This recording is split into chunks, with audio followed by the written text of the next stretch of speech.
Early this year, a Kickstarter campaign promised us the future, that we would be able to control pretty much anything with a simple gesture-based ring, that we could send messages, make payments, control the lights in our house, and more. It was an idea that raised nearly $1 million on Kickstarter. It was featured all over the web, on Time Magazine, etc., etc., and now that ring is a reality. My friend Larry Greenberg sent me his to review, and as we can expect, it works just as we thought, right?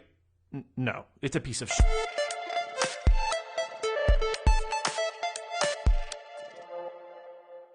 Inside the box, you will receive your $269 value. Yes, I'm being facetious. No, it's not a good value. $269. Inside the box, you get the ring, this quote-unquote wireless charger, which is hardly wireless at all. It has two tiny little brass pins that need to be lined up perfectly to make contact and charge. And the ring itself is monstrously big. Let me get this out of the way. I have fat fingers. I have big hands. And even on my big bear claws, this thing looks gigantic. Look at it. It's like a saucer around my finger. Not only is it large and incredibly uncomfortable, I can't even close my hand. I can't bend or move my finger. It is a joke how large this thing is. A small capacitive button on the left side of Ring indicates to the iPhone and to Ring that you're ready to make a gesture. A LED light is indicated to the user to indicate that it's ready to receive said gesture. Now, the problem is that this LED light only works half of the time, and usually the Ring needs to be reset. So the hardware is really lackluster, disappointingly so, especially for $269. But the good thing is that the software makes up for the hardware shortcomings, right?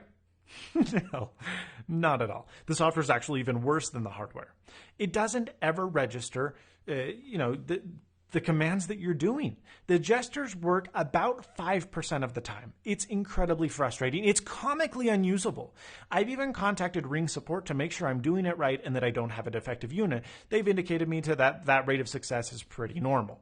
So not only does this not work most of the time, but it's even more finicky than that. Let's look.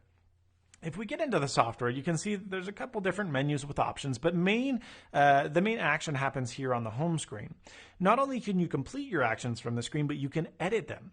So if you add new actions, there's a lot of really cool stuff that you can, quote unquote, theoretically do, like turn on your Philips Hue light, send software to your Android Wear watch, etc. The issue is that it never works, ever. A lot of the even cooler ideas that were featured on the, like TV control, for example, that were featured on the Kickstarter video, those aren't present, and Logbar has said that they're probably not ever coming to Ring.